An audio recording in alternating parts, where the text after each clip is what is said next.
بسم اللہ الرحمن الرحیم۔ تقلید کے لغوی معنی ہیں کسی کی اطاعت کا پٹا اپنے گلے میں ڈال دینا، اور اتباع کہتے ہیں اللہ تعالی کی اطاعت کا اللہ تعالی کی اطاعت کی رسی اپنے گلے میں ڈال دینا۔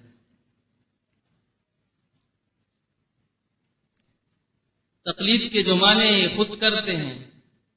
ان میں بھی یہی بات آتی ہے، جس طرح فقہ حنفی کی تعریف ہے اخذ قول الغیر من غیر معرفت دلیلہ،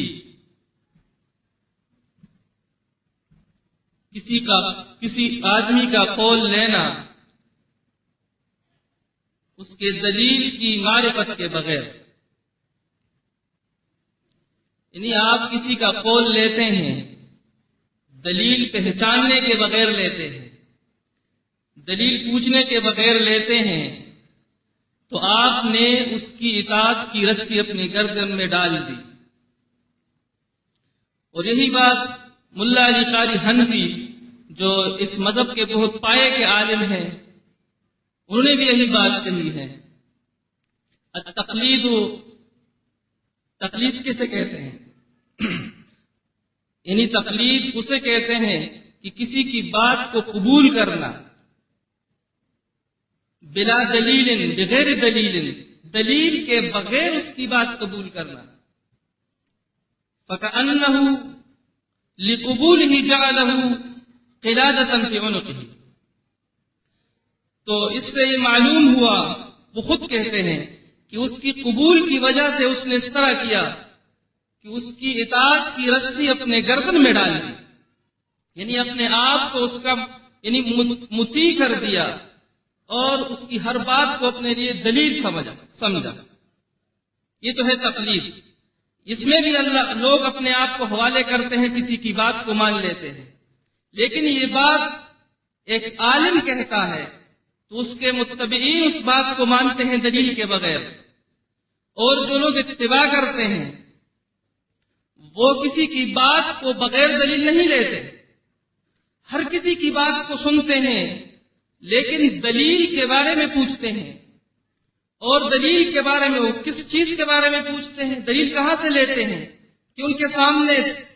آیات موجود ہیں کہ اتبعوا ما انزل الیکم من ربکم ولا تتبعوا من دونہ اولیاء، کہ اتباع کرو اس چیز کی جو تنزیل من رب العالمین ہے، ولا تتبعوا من دونہ اولیاء، اور اس کے علاوہ اولیاء کی پیروی نہ کرنا۔ تو وہ جب دلیل پوچھتے ہیں تو ما انزل اللہ کی بات پوچھتے ہیں کہ بتائیں کوئی دلیل ہے، یعنی اللہ کی طرف سے کوئی آیت یا رسول اللہ صلی اللہ علیہ وسلم کی طرف سے کوئی حدیث پیش کر دے۔ تو انہوں نے رسی پھینک دی، انہوں نے بھی رسی ڈالی ہے، کیونکہ یہاں پر بھی آتے ہیں کہ الحبل اللہ کے الفاظ آتے ہیں، اور احادیث صحیحہ میں رفقت الاسلام کے الفاظ آتے ہیں کہ وہ ڈالتے ہیں اپنے گردن میں اسلام کی رسی، کیونکہ اسلام کی رسی اللہ کی رسی ہے۔ وہ بھی اپنے گردن میں رسی ڈالتے ہیں اور یہ بھی اپنے گردن میں رسی ڈالتے ہیں، لیکن یہ رسی ڈالتے ہیں علماء کے اقوال کی، دلیل پوچھے بغیر وہ لیتے ہیں، تو وہ اپنا یعنی تو یہ رسی ڈال لیتے ہیں علماء کی، اور وہ جو دلیل کے پوچھتے ہیں وہ اللہ تعالیٰ کی رسی اپنی گردن میں ڈال لیتے ہیں۔ تو وہ ہے رفقت الاسلام، اور اسے اتباع کہتے ہیں، اور یہاں پر اسے تقلید کہتے ہیں، کیونکہ تقلید میں ایک شخص پوچھتا نہیں ہے کہ دلیل کیا ہے، بلکہ وہ اعتبار کرتا ہے ایک عالم پر کہ جو کچھ اس نے کہہ دیا یہی ہے میرے لیے ماننا۔ فاضل قندہاری الحنفی، یہ بھی ایک بہت بڑے عالم ہیں حنفی مذہب کے، وہ بھی یہی کہتے ہیں تقلید کی تعریف میں العمل بقول الغیر، کسی غیر آدمی کی بات مان لینا، یعنی جب وہ رسول نہیں ہے اس کی بات قبول کر لینا، ایک ایسے شخص کی جس کی بات کو قبول کرنا حجت شرعیہ میں سے نہیں ہے، یعنی وہ بات قبول کر لیتا ہے لیکن وہ اس کی بات قبول کرنا حجت شرعیہ میں نہیں ہے، اس لیے اس نے اس کی بات قبول کی تو اس نے اس کی تقلید کی، اور یہ اسلام میں حرام ہے، کیونکہ اس طریقے سے لوگوں کی بات مان لینا ان کو الہ بنانا ہے۔ قرون اولیٰ میں اس طرح نہیں تھا، لوگوں کا دستور یہ نہیں تھا، ہر شخص ہر کسی کی بات مان لیتا لیکن دلیل کے ساتھ، اس سے دلیل کے بارے میں پوچھتے تھے، جس طرح آپ لوگ اس جماعت میں جماعت المسلمین میں دلیل کے بغیر کوئی بات قبول نہیں کرتے، اس لیے کہنے والے بھی پہلے سے دلیل پیش کر دیتے ہیں، کیونکہ دستور یہی تھا قرون اولیٰ میں کہ کہنے والے بھی دلیل پیش کرتے تھے، اور اگر وہ نہ کہتے تھے دلیل تو وہ لوگ پوچھ لیتے تھے کہ اس سلسلے میں دلیل کیا ہے، جس طرح صحابہ کا دستور تھا، سلف صالحین کا دستور تھا۔ لیکن بعد میں خیر القرون کے بعد یہ تقلید کا سلسلہ چلا، کیونکہ شاہ ولی اللہ حجت اللہ البالغہ میں فرماتے ہیں کہ تقلید کے سلسلے لوگ خیر القرون میں نہیں، اعلام الموقعین میں ہے، علامہ ابن قیم رحمۃ اللہ علیہ فرماتے ہیں انما حدثت هذه البدعة في القرن الرابع الهجری المذمومة على رسول اللہ صلی اللہ علیہ وسلم، یہ تقلید کی بدعت 34 صدی ہجری میں پیدا ہوئی، جبکہ اللہ کے رسول صلی اللہ علیہ وسلم کی زبان سے یہ مذموم ہے، اس کی ممانعت کی گئی تھی۔ کیوں؟ تقلید تباہی کے اسباب میں سے ایک سبب ہے۔ آج لوگ حق کی طرف کیوں نہیں آتے؟ کیونکہ وہ تقلید کی رسیوں میں جکڑے ہوئے ہیں۔ اگر تقلید کی رسیاں توڑ دی جائے تو آج تمام لوگ اس جگہ پہ جمع ہوں۔ جو لوگ یہاں پہ جمع ہوئے ہیں یہ تو بڑی مشکل سے ان کے ہاتھوں سے ٹوٹ چکے ہیں، کیونکہ جو لوگ تقلید کرتے ہیں اور جو لوگ تقلید کراتے ہیں وہ کبھی بھی تحقیق کی دعوت نہیں دیتے، اور آپ تحقیق کی دعوت دیتے ہیں تو کتنے مشکلات ہیں آپ کے سامنے۔ تقلید ایک ایسی چیز ہے جس نے اس امت کو برباد کر دیا۔ پہلے تو لوگ تحقیق کرتے، کوئی تمام لوگ عالم تو نہیں تھے، اول میں بھی صحابہ میں بھی تمام لوگ عالم نہیں تھے، لیکن ہر شخص حق پہ قائم تھا، کیونکہ وہ تحقیق کرتے تھے۔ اگر ایک عالم نے اسے فتویٰ دیا تو دوسرے عالم سے پوچھ لیتے تھے، سن لیتے تھے، تو اگر اسے یہ معلوم ہوتا کہ یہ بات جو مجھے عالم نے بتائی ہے یہ قرآن یا حدیث کے خلاف ہے تو چھوڑ دیتے تھے اور وہی بات لیتے تھے جو صحیح بات ہوتی تھی۔ لیکن آج کیا کرتے ہیں؟ تقلید پہ جمے ہوئے ہیں، علماء کی باتوں کو لیتے ہیں اور حدیث یا آیت کو اس وقت تک نہیں لیں گے جب تک اس پہ علماء کی تصدیق نہ ہو۔ ہاں اگر علماء بتا دیں تو پھر وہ لے لیتے ہیں، تو پھر یہ اتباع تو نہیں ہوئی، یہ تو وہ علماء کی اطاعت ہوئی۔ ہاں اگر وہ یہ بات پوچھ لیتے کہ ہمیں قرآن و حدیث بتا دو، ہمیں رائے کی ضرورت نہیں ہے، تو پھر یہ تمام لوگ اس پلیٹ فارم پر جمع ہو سکتے تھے۔ لیکن آج لوگ دعویٰ تو سارے کرتے ہیں کہ ہم حق پر ہیں، لیکن حق پر اس لیے نہیں ہے کہ تقلید کی رسیوں میں جکڑے ہوئے ہیں، اور برباد اس لیے ہوئے کہ وہ علماء کے اقوال کو لیے بیٹھے اور اللہ تعالیٰ کے فرمان کو چھوڑ بیٹھا۔ کیونکہ علماء کے اقوال کو رائے کہتے ہیں۔ ایک شخص اپنی طرف سے کوئی بات کرتا ہے تو اسی کو آپ رائے کہیں گے، کیونکہ دلیل کے بغیر ہوگی وہ، اور رائے ایک ایسی چیز ہے جس کے سلسلے میں اللہ کے رسول صلی اللہ علیہ وسلم نے فرمایا تھا لم یزل امر بنی اسرائیل، یہ ابن ماجہ کی حسن حدیث ہے کہ بنی اسرائیل بڑے اعتدال کے ساتھ چل رہے تھے، معتدلاً اسلام پر عمل کر رہے تھے، حتی نشأ فیہم المؤلدون ابناء سائر الامم، یہاں تک کہ ان میں کچھ لوگ ایسے پیدا ہوئے جو دوسری قوموں کے ان کے غلاموں کے اولاد تھے، تو انہوں نے ففتو بالرأی، تو انہوں نے کیا کہ انہوں نے رائےوں پر فتوے دیے، اور رائےوں پر فتوے دینا شروع کر دیا، تو فدولوا وادول، تو وہ خود بھی گمراہ ہوئے اور دوسروں کو بھی گمراہ کر دیا۔ طبرانی کی حسن حدیث اللہ کے رسول صلی اللہ علیہ وسلم نے فرمایا تھا، تعمل هذه الامه برہ بکتاب اللہ و برہ بسنت رسولہ صلی اللہ علیہ وسلم، یہ امت بھی کچھ عرصے کے لیے اللہ تعالی کی کتاب اور رسول اللہ صلی اللہ علیہ وسلم کی سنت پر عمل کرے گی، ثم يعملون بالرأي، پھر اس کے بعد یہ رائے پہ عمل کرنا شروع کر دیں گے، فإذا فعلوا ذلك، تو جب انہوں نے ایسا کرنا شروع کر دیا، فضلوا وأضل، تو یہ گمراہ ہو جائیں گے، خود بھی اور دوسروں کو بھی گمراہ کر دیں گے۔ تو آج یہی بات ہے کہ کچھ عرصے کے لیے خیر القرون میں آپ دیکھتے ہیں کہ لوگ کتاب اللہ پہ عمل کرتے تھے،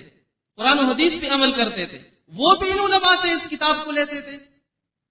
کیونکہ کتاب ہر کوئی تو اس کتاب کو اپنے تئیں نہیں سمجھ سکتا تھا،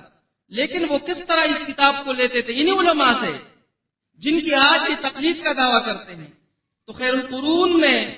مسلمین نے انہی علماء سے یہ قرآن و حدیث لی اور اس پہ عمل کیا اور کامیاب ہوئے، لیکن آج انہی علماء کی تقلید کی جا رہی ہے۔ انہوں نے ان کو یہ نہیں کہا تھا کہ ہماری تقلید کرو یا ہماری بات مانو، لیکن انہوں نے ان کی بات لی اور ان کے فتوے جمع کر دیے، اور آج ان کے فتووں پہ اس لیے عمل کر رہے ہیں کہ یہ ان کے مقلد ہیں، اور ہر شخص جس کا مقلد ہے اس کی بات کو دلیل کے طور پہ پیش کرتا ہے۔ یہاں تک کہ کچھ لوگ تقلید کے رد میں بھی کہتے ہیں، مذاہب میں سے بہت سے ایسے بھی ہیں، لیکن وہ خود بھی مقلد ہیں۔ وہ تقلید کے رد میں اگر بات کرتے یا وہ غیر مقلد ہوتے تو آج جماعت المسلمین میں ہوتے، کیونکہ ایک شخص تقلید نہیں کرتا تو یقینی بات ہے وہ تحقیق کرے گا، اور جب وہ تحقیق کرے گا تو یہ ہو نہیں سکتا کہ تحقیق کرتے کرتے آدمی ایک جگہ نہ پہنچ جائے۔ آپ کسی جگہ بھی جانا چاہیں گے اور کسی سے پوچھ کر جائیں گے، ایک سے دوسرے سے تیسرے سے، تو یقینی بات ہے کہ آپ پہنچ جائیں گے، کیونکہ آپ تحقیق کرتے ہیں۔ اور اگر آپ نے کسی ایک کی بات مان لی تو یقینی بات ہے کہ آپ گمراہ ہو جائیں گے۔ ہو سکتا ہے کہ آپ کو غلط بتا دے یا غلط فہمی سے غلط بتا دے، تو آپ منزل تک نہیں پہنچ سکیں گے۔ اسی طریقے سے دیکھ لیں، بہت سے لوگ ایسے ہیں جو اپنے آپ کو سلفی کہتے ہیں، اپنے آپ کو اہل حدیث کہتے ہیں، تو کیا ان کے پاس یہ حدیث نہیں ہے جبکہ وہ ان کے اہل ہیں؟ حدیث ان کے پاس ہیں تو کیوں نہ ان حدیث پہ عمل کر کے ایک پلیٹ فارم پہ جمع ہو؟ اگر وہ پہلے سے حدیثوں پہ عمل کرتے ہوتے تو آج جماعت المسلمین کا احیاء ہم نہ کرتے، بلکہ جماعت المسلمین تو بہت پہلے کی قائم ہوئی ہوتی ہندوستان میں، لیکن پاکستان میں جماعت المسلمین کا احیاء اس لیے کیا گیا کہ وہ لوگ تقلید کا تو انکار کرتے تھے لیکن خود بہت بڑے مقلد تھے۔ ہاں، فرق ضرور ہے کہ جو لوگ تقلید کا اقرار کرتے ہیں اور جائز سمجھتے ہیں وہ تقلید کرتے ہیں، اپنے اکابرین کی تقلید کرتے ہیں، اور اسی وجہ سے اتخذوا احبارهم ورهبانهم اربابا من دون اللہ کے مصداق ہیں۔ اور جو لوگ تقلید کا انکار کرتے ہیں اور اپنے آپ کو سلفی کہتے ہیں وہ اپنے نفس کے مقلد ہیں اور دوسروں کو بھی اپنے مقلد بناتے ہیں۔ اگر وہ اپنے نفس کے مقلد نہ ہوتے تو وہ تو ان کی جماعت المسلمین ہوتی اور ہم اس جماعت میں شامل ہوتے، جبکہ ہم ان کی فرقوں سے نکل کر جماعت المسلمین میں آئے، اور وہ اس آیت کے مصداق ہیں، ارأیت من اتخذ الہہ ہواہ وضل اللہ علی علم، کیا آپ نے اس شخص کو دیکھا ہے جس نے اپنے نفس کو الہ بنا دیا ہے؟ تقلید جو دوسرے لوگ ہیں مذاہب اربعہ کے، وہ تو اپنے اکابرین کی تقلید کرتے ہیں اور یہ اپنے آپ کی تقلید کرتے ہیں، دوسروں سے بھی کرواتے ہیں۔ ارأیت من اتخذ الہہ ہواہ، کیا آپ نے اس شخص کو نہیں دیکھا جس نے اپنے نفس کو اپنا الہ بنا دیا ہے؟ وضل اللہ علی علم، اور علم کے باوجود اس کو اللہ تعالیٰ نے گمراہ کر دیا ہے۔ بہت سے لوگ ان میں سے، ان سے ہماری بھی بات ہوئی ہے، ان کے سب سے بڑے عالم جو آج کے دور میں یہ مانتے ہیں، اگرچہ اتنے نہیں ہوں گے بڑے عالم، لیکن ان کے نزدیک ضرور ہیں، جب ہم نے ان سے پوچھا کہ ہم تو جماعت المسلمین کے ارکان ہیں، ہمارا نام اور کام ثابت ہے، آپ بتا دیں کہ آپ کون ہیں، تو وہ اس وجہ سے اپنا نام نہیں بتا سکتے تھے، نہیں بتا رہے تھے کیونکہ ان کے پاس دلیل نہیں تھی۔ تقلید تو وہ بھی رد کرتے تھے اور ہم بھی رد کر رہے تھے، اس لیے وہ اپنا نام بتا نہیں سکے۔ 4 گھنٹے تک ہم نے ان سے پوچھا، لیکن وہ آخر تک وہ اپنا نام نہیں بتاتے تھے۔ کبھی کہتے تھے میں حنفی ہوں، کبھی کہتے میں اہل حدیث ہوں، یا میں امت کی طرف سے رہنمائی کر رہا ہوں۔ تو ہم نے اسے کہا کہ آپ امت کے ٹھیکیدار ہیں، حق بتا دیں، اگر حق ہے تو ہم شامل ہو جائیں گے۔ لیکن وہ بتا اس لیے نہیں رہے تھے کیونکہ وہ اپنے آپ کے مقلد تھے، اپنے آپ کی اس کے نظریے کو تو چھوڑنا نہیں چاہ رہے تھے، اس لیے وہ جماعت المسلمین کے سامنے اپنی بات تک نہیں کر سکتے تھے، حالانکہ تھے بہت بڑے عالم۔ تو بات یہ نہیں ہے کہ ہم ان کے مقابلے میں ان سے بڑے عالم تھے اس لیے وہ بات نہ کر سکتے تھے۔ ہمارے پاس فیکٹ ہیں، یونیورسل ٹروتھ ہے۔ فیکٹ اور یونیورسل ٹروتھ کے لیے جاہل اور عالم کی ضرورت نہیں ہوتی۔ مثال کے طور پر ایک بچہ جو کچی میں پڑھتا ہے وہ یہ جانتا ہے کہ 2 اور 2 کو جب جمع کر دیں گے تو اس سے 4 بنتا ہے۔ اگر یہ بچہ آخر میں پی ایچ ڈی بھی کر لے گا تب بھی یہ فیکٹ ہی رہے گا، 2 اور 2 سے 5 نہیں بنا سکے گا یہ۔ تو اگر ایک بچہ اور یہ پی ایچ ڈی والا دونوں بیٹھ جائے اس مسئلے پر کہ 2 اور 2 سے تو 4 اور کوئی پی ایچ ڈی والا کہے کہ 5، تو کیا اس سے بات کر سکے گا؟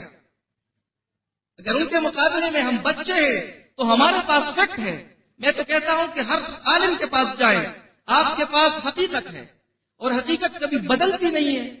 یونیورسل ٹروتھ تو اگر سورج ادھر سے نکلے گا تو یہ ہمیشہ ادھر سے نکلے گا۔ اگر عمرانیات میں اس نے پی ایچ ڈی کی ہو تب بھی وہ یہ نہیں کہہ سکے گا کہ مغرب سے نکلے گا، کیونکہ حقیقت بدلتی نہیں ہے۔ تو جماعت المسلمین کے سامنے یہ لوگ اپنے علم کی وجہ سے بھی نہیں ٹھہر سکتے، کیونکہ ان کے علم ان کے اقوال کے ہیں، رجال کے اقوال ان کے پاس جمع ہے، حقیقت ان کے پاس نہیں ہے۔ اور اگر حقیقت ان کے پاس ہے بھی تو انہوں نے چھپا رکھا ہے۔ اس لیے ہمیں چاہیے کہ تقلید کے اندھیروں سے جس طرح ہم خود نکلے ہیں ان لوگوں کو بھی دعوت دیں۔ علماء تو کبھی نہیں آئیں گے، علماء کبھی نہیں آئے۔ صحیح بخاری میں اللہ کے رسول صلی اللہ علیہ وسلم نے فرمایا تھا کہ اگر یہود کے 10 علماء مجھ پر ایمان لے آئے تو پورے لوگ آ جائیں گے یہود کے، کیونکہ علماء کبھی نہیں آئیں گے۔ آپ نے لوگوں کی گردنوں سے ان کی تقلید کی رسیاں توڑنی ہوں گی۔ اس کے لیے اگر آپ کو ان کے علماء کے پاس بھی جانا پڑے تو ڈرنے کی ضرورت نہیں ہے، کیونکہ آپ کے پاس حقیقت ہے۔ جو کچھ آپ پیش کرتے ہیں ان کی کتابوں میں موجود ہے، اور آپ ان کی کتابوں سے بھی بتا سکتے ہیں، اور جو کچھ آپ پیش کرتے ہیں وہ فیکٹ ہے، کبھی بھی وہ انکار بھی نہیں کر سکیں گے۔ لہٰذا آپ جب یہاں سے فارغ ہوں گے تو اس دوسرے مرکزی اجتماع تک پورے اس تقلید کی رت میں پھیل جائیں اس پورے پاکستان میں، اور دعوت تقلید کے اندھیروں سے لوگوں کو نکال کر جماعت المسلمین میں لائیں۔ وَأَقُولُ قَوْلِي هَذَا أَسْتَغْفِرُ اللَّهَ أَسْتَغْفِرُ اللَّهَ۔